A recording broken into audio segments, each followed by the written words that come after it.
영화 글래디에이터의 로마 황제 코모두스, 앙코르의 컨트리 뮤지션 조니 캐시, 더 마스터의 참전군인 프레디 ���, 그녀의 AI 사랑꾼 테오도르, 조커의 아서 플렉 등 넓은 스펙트럼과 뛰어난 연기력으로 각광받는 명배우 호아킨 피닉스. 그런데 동시에 그는 공식 석상 속 불편하고 예민한 모습, 사회운동 가적인 행보와 그로 인한 전례 없는 수상소감, 심지어 영화계 은퇴 후 래퍼 도전 선언까지 여러 논란의 중심이 되기도 합니다. 작품 속 모습만큼이나 실제 삶에서도 다양한 모습의 배우 호아킨 피닉스에 대해 알아봅니다. 호아킨 피닉스를 제대로 알기 위해선 유년기부터 시작해야 합니다. 그는 1974년 10월 28일 푸에르토리코의 산호안에서 태어났습니다. 푸에르토리코? 그게 어딘데?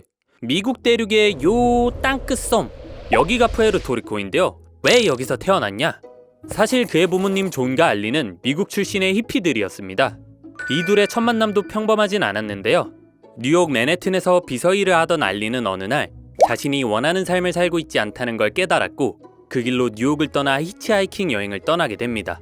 그러던 중 존을 만나 마드라스에 정착했고 이들 사이에선 첫째 아들 리버가 태어납니다. 리버는 호아킨의 형으로 이후 호아킨의 삶에 아주 중요한 역할을 하게 되죠. 리버가 태어난 지 몇 년 후 존과 알리는 신의 아이들이라는 컬트 종교 단체에 합류하게 되고 선교의 일환으로 남미 전역을 순회하게 됩니다. 그러던 중 마침 푸에르토리코에 있을 무렵 셋째인 호아킨이 태어나게 된 겁니다. 그리고 이후에도 동생들이 태어나 오형제가 완성됩니다. 지금 만국이었으면 애국자 소리 야무지게 들었겠는데? 부모님의 히피 성향과 종교의 영향으로 아이들의 이름은 첫째 리버, 둘째 레인, 넷째 리버티, 막내 서머까지 자연에서 따온 이름들로 짓게 됩니다. 근데 왜 호아킨은 그냥 호아킨이죠? 그건 호아킨이 제일 불만이었습니다. 그래서 호아킨은 스스로를 리프로 부르며 15세까지 예명으로 사용하게 됩니다. 그러던 어느 날 이 가족에게 큰 문제가 다가옵니다. 존과 알린 부부가 선교 생활을 하던 신의 아이들이 1974년부터 새로운 신자를 끌어들이기 위한 방법으로 성행위를 이용하기 시작했던 겁니다. 신자의 아이들이 이 방법에 강제로 이용되었고 이 일을 계기로 종교의 환멸을 느낀 존과 알리는 마이애미로 향하는 화물선을 타고 도망쳐 나와 미국으로 돌아옵니다. 여기서 흥미로운 에피소드가 하나 있는데요. 화물선에서 호아킨과 가족은 삶의 큰 전환점이 되는 경험을 하게 됩니다. 호아킨과 남매들은 바다의 물고기를 구경하던 중 어부들이 물고기를 잡아서 못이 튀어나온 벽에 난폭하게 집어던지는 것을 보게 됩니다. 그 순간 호아킨은 그동안 먹어온 생선이 사실은 잔인하게 잡혀 죽은 생명체였다는 사실을 깨닫고 큰 충격을 먹게 되죠. 아이들은 우리가 먹는 생선이 이렇게 죽어갔다는 걸 왜 알려주지 않았냐며 따졌고 어머니 알리는 당황과 충격에 무슨 말을 해야 할지 몰랐습니다. 고민 끝에 알리는 가족 다 함께 채식주의로 전향하자는 선택을 하게 됩니다. 더불어 미국으로 돌아온 호아킨의 가족은 원래 성씨인 바텀을 새로 시작한다는 의미에서 피닉스로 변경하며 새로운 삶을 시작하게 됩니다. 불사조를 의미하는 피닉스에서 따와서 말이죠. 호아킨이 배우의 길로 들어서게 된 건 첫째 형 리버의 영향이 큽니다. 피닉스 가족이 미국에 정착한 후 리버와 동생들은 길거리에서 노래를 부르며 돈을 벌곤 했는데 그 모습을 아역 배우 에이전트인 아이리스 버튼이 포착하게 됩니다. 그녀는 특히 리버를 눈여겨보곤 했는데요. 그녀 덕에 리버는 여러 편의 광고 영상을 찍으며 TV쇼에 조연급으로 출연하기 시작했고 호아킨도 형을 따라 조금씩 기회를 얻게 됩니다. 1986년 리버 피닉스가 출연한 스탠 바이 미가 크게 흥행하며 리버는 단숨에 스타가 됐고 이어 1988년과 91년에는 각각 리버의 대표작 허공의 질주, 아이다호가 개봉하며 리버는 안정적인 성공 가도를 달렸죠. 꽃미남 미모의 우수한 연기력으로 당시 사람들에게 굉장히 임팩트 있는 할리우드 스타였다고 합니다. 와, 이 형 얼굴 대유잼이네. 이 시절 리버는 사실상 피닉스 가족의 실질적인 가장이었습니다. 호아킨은 리버를 아버지보다 더 의지했다고 하며 리버 또한 호아킨의 재능을 알아보고 언젠가 대배우가 될 거라고 하며 믿음과 응원을 주었다고 하죠. 또 가족들이 이야기하기로 피닉스 형제는 서로를 질투하는 법이 없었다고 해요. 형과 저는 우리가 늙어서 50세가 되면 어떨지, 그때가 되면 얼마나 많은 것을 잃었을지 이야기하는 것을 좋아했어요. 아직 어렸는데도 그런 공상은 기분이 좋았죠. 함께 노년을 맞는다는 공상 말이에요. 하지만 슬프게도 형제는 함께 늙어가지 못합니다. Phoenix collapsed and died over the weekend. It exposed the dark side of Hollywood. 1993년 10월 31일 리버 피닉스는 향년 23세의 나이로 사망합니다. 리버는 당시 조니 뎁이 운영하던 클럽 더 바이퍼룸 앞에서 쓰러져 경련을 일으켰고 함께 있던 호아킨과 둘째 레인이 급히 911에 신고 후 인공호흡을 시도했지만 결국 형을 구하지 못했습니다. 공식 사인은 급성다량 약물 중독이었으며 혈액에서 많은 양의 헤로인과 코카인 그리고 다른 약물들이 발견되었다고 합니다. 그런데 리버의 죽음에는 한 가지 의혹이 있었습니다. 가족들과 주변 지인들에 의하면 그는 평소 건강한 라이프 스타일을 유지했으며 오히려 주변의 중독자들이 마약을 끊도록 도움을 주었다고 하죠. 또 사건 당일 리버가 클럽에서 누군가 건네준 술을 마시고 몸 상태가 급격히 안 좋아졌다는 목격담이 나왔으나 다른 한편에서는 그 당시 리버가 주변의 영향으로 마약을 복용했었다는 발언도 나오며 사건은 혼란에 빠집니다. 결국 정확한 진실을 알지 못한 채 사건은 종결되며 리버는 그렇게 세상을 떠납니다. 더 충격적인 건 리버가 사망할 당시 호아킨이 911에 구조 전화를 건 음성이 녹음되어 방송에 공개되고 장례식장에 리포터가 침입해서 리버의 시신 사진을 찍어가는 등 미디어는 굉장히 선을 넘으며 예의 없는 모습을 보였고 이에 염증과 분노를 느낀 호아킨 피닉스는 한동안 할리우드를 떠나게 됩니다. 생전 리버 피닉스는 다양한 연기 활동 외에도 동물 권리 보호와 환경 보호, 정치 운동에 힘썼으며 쭉 비건 생활을 유지했는데요. 지금 호아킨을 설명하는 말들과 꽤나 겹치는 걸 보니 호아킨에게 형이라는 존재의 영향이 얼마나 컸을지 짐작이 가능합니다. 형의 죽음 이후 할리우드를 떠났었던 호아킨 피닉스는 연기에 대한 열정을 다시 회복하며 1995년 구스반 산트 감독의 투 다이포로 복귀하며 연기력을 인정받습니다. 이후에도 다양한 작품에 출연하며 커리어를 쌓아오던 그는 2000년 그를 일약 스타덤에 오르게 만든 작품을 만나게 됩니다. 당시 이 정도의 대형 스케일 영화 촬영이 처음이었던 호아킨은 처음엔 벙쪄서 아니 난 그냥 플로리다에서 온 꼬맹인데 라며 어쩔 줄 몰라 했지만 감독 리들리 스콧의 리드 덕에 호아킨의 연기력은 만개할 수 있었습니다. We all know this now. We know how fine an actor he is now. But back then, it was only Ridley Scott that knew how fine an actor he was. He was the one convincing Joaquin to do this and to do it the way he did it, you know?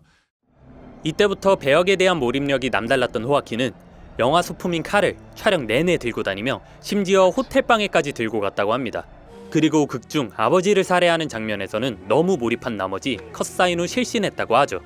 이러한 몰입력 덕에 호아킨은 이 작품으로 아카데미 시상식 나무조연상 후보에 오르게 됩니다.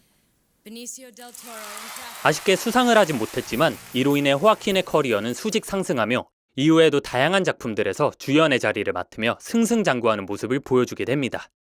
그리고 2005년 호아킨은 전설적인 컨트리 뮤지션 조니 캐시의 스토리를 다룬 영화 앙코르로 돌아오며 또 한 번 큰 흥행에 성공합니다. 앙코르에서 가수 조니 캐시를 연기한 호아킨은 깊이 있는 연기를 위해 조니 캐시의 음악가 인터뷰를 정독했으며 뮤지션의 감정을 알기 위해 기타를 배워 직접 작사 작곡까지 시도했고 영화에서 모든 노래를 직접 소화해 부르기도 했습니다. 영화 속 노래를 들을 때 피닉스의 목소리는 제가 과거 조니의 앨범을 들었을 때 느낌과 똑같았어요.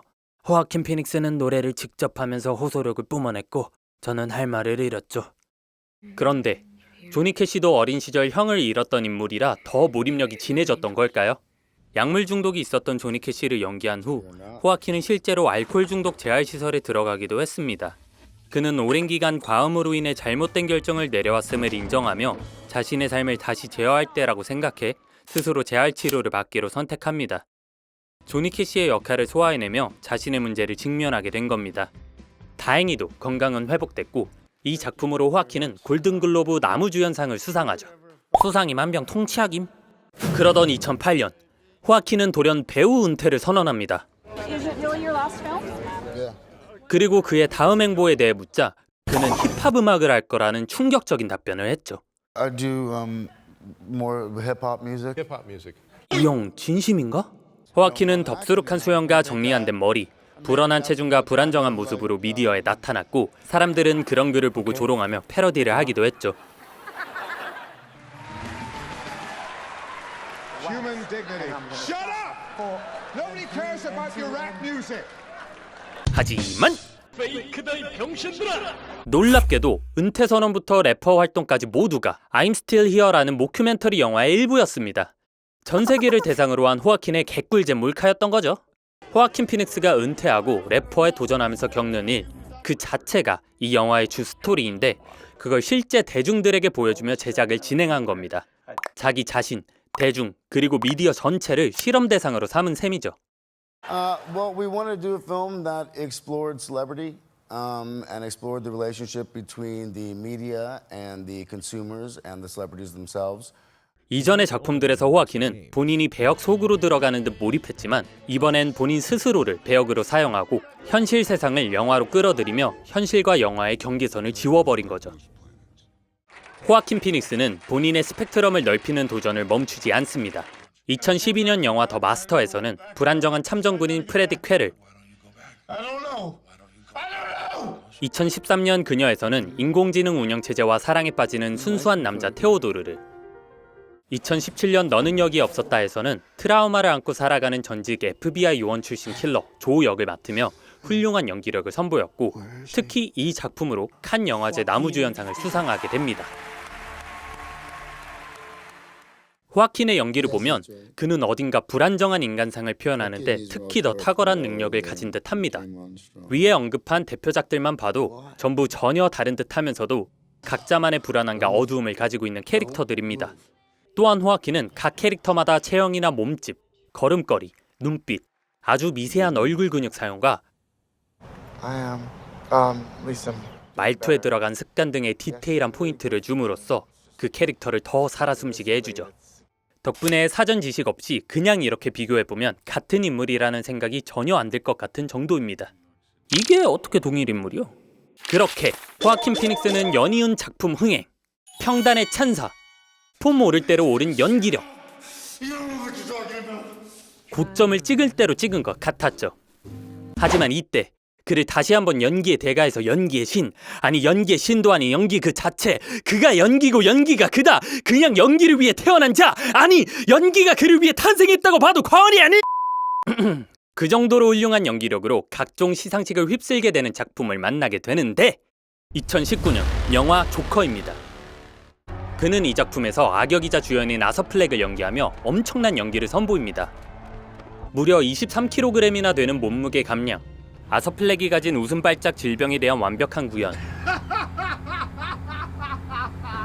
캐릭터에 대한 깊은 이해도를 바탕으로 한 입체적인 연기력으로 엄청난 찬사를 받습니다. 주로 호아킨 피닉스는 메소드 연기의 대가라고들 하죠. 하지만 호아킨 본인은 메소드 연기자가 아니라고 말합니다. 조커 관련 인터뷰에서 호아킨은 말합니다. We were still kind of being presented with possibilities of how he might behave in every moment. And so there was never a moment with this where I felt certain that I knew who the character was and I knew how he might behave in any given moment. 물론 그 과정이 엄청 즐거웠다고 해요. 감독과 함께 매일 상의하며 촬영을 진행했고 이 캐릭터가 갈 수 있는 방향이 너무 다양하다고 느꼈다고 합니다. 그래서인지 각본과 다른 연기를 제안해 진행하기도 하고 몇몇 주요 장면은 테이크마다 다른 방식으로 연기를 선보이기도 했죠. 결국 호아킨은 조커에서의 연기로 본인 커리어 최초로 아카데미 시상식에서 나무주연상을 수상하기도 하며 크리틱스 초이스, 골든글로브 등 수많은 시상식과 영화제의 트로피를 거머쥐게 됩니다. 그리고 이때 아카데미 시상식 수상소감으로 호아킨은 예상치 못한 수상소감을 남깁니다.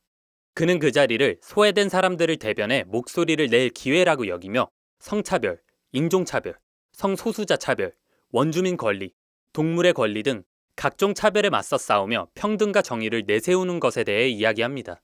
또한 인간에게 자연을 파괴할 권리는 없다고 말하며 환경보호를 위한 메시지도 전달합니다. 이어서 그는 말합니다. We fear the idea of personal change because we think that we have to sacrifice something to give something up. But human beings at our best are so inventive and creative and ingenious. And I think that when we use love and compassion as our guiding principles, we can create, develop, and implement systems of change that are beneficial to all sentient beings and to the environment. Now, I've been a scoundrel in my life. I've been selfish. I've been cruel at times, hard to work with, and ungrateful. But so many of you in this room have given me a second chance. And I think that's when we're at our best.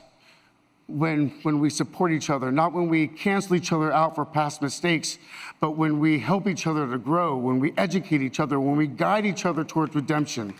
That is the best of humanity. I want to,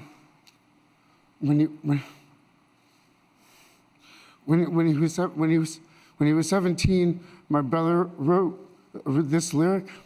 He said, "Run to the rescue with love and peace will follow." Thank you. 그는 형의 메시지를 공유하며 수상 소감을 끝냅니다. 이렇듯 호아킨 피닉스는 배우이자 사회운동가이기도 합니다. 동물권, 환경운동, 소수자 인권운동들에 굉장히 활동적이며 국제 인도주의 단체들과 함께 남아프리카 공화국의 학교를 지원하기도 하는 등 다양한 기부 활동을 활발하게 이어오고 있습니다. 호아킨 피닉스는 참 다채로운 사람입니다. 물론 그는 완벽하지 않습니다. 늘 불안감에 휩싸여 있다는 마음을 고백하기도 하고 공식 석상에서 불편하거나 예민한 모습을 보여 종종 여러 논란에 휩싸이기도 합니다. 그의 사회운동가적인 행보도 꽤나 적극적인 탓에 호불호가 있고 반대 진영에서는 환영받지 못하는 인물이기도 하죠. 하지만 확실한 건 호아킨은 예술가라는 겁니다. 배역에 대한 깊이 있는 연구로 캐릭터의 다양한 면모들을 발견하고 끄집어내기도 하며 본인 스스로를 캐릭터로 사용해 세상을 영화로 만들기도 하는 예술가임과 동시에 스스로 무엇을 중요시하는지 뚜렷한 가치관을 세울 줄 알고 가장 중요한 순간에 해야 할 말을 할 줄 아는 운동가의 모습 또한 다른 의미의 창작가이기도 합니다. 호아킨 피닉스는 이런 모든 행보에 참 진심입니다. 그렇기에 우리는 이 사람에게 집중하게 되고 늘 다음 행보를 기대하게 만들죠. 그래서 영화 속에서도 현실에서도 늘 사람들의 마음을 움직입니다. 그리고 그 과정을 통해 호아킨 스스로도 성장하고 있는 것 같아요. 예전에 호아킨은 배역을 연기한 후에는 늘 공허와 불안에 시달려야 했다고 합니다. 본인의 연기에 만족할 수 없었고 그래서 본인이 출연한 작품을 보지 않은 적도 많다고 하죠. 하지만 여러 작품들을 만나 캐릭터를 통과하는 과정 속에서 치유와 성장을 반복하고 또한 배우 루니 마라와 약혼 후 태어난 두 아이들과 함께 새로운 가정을 꾸린 지금의 호아킨은 말합니다. 제게 영화는 늘 힘들었어요. 최근에야 괜찮아졌죠. 어쩌면 안 좋은 경험이 될 수도 있겠지라거나 어쩌면 즐기지 못할 수도 있어. 어쩌면 작품과 내가 연결되는 느낌을 못 받을 수도 있고 또 어쩌면 영화를 마친 후 공허할 수도 있어 라는 생각은 여전히 하지만 괜찮아요. 왜냐면 이제는 제 삶의 다른 부분에서도 의미를 찾을 수 있거든요. 그리고 바로 그게 저를 지탱합니다. 즐거워요. 이제는 저는 제 인생을 사랑해요. 정말로요. Funny thing about love, when it comes and goes.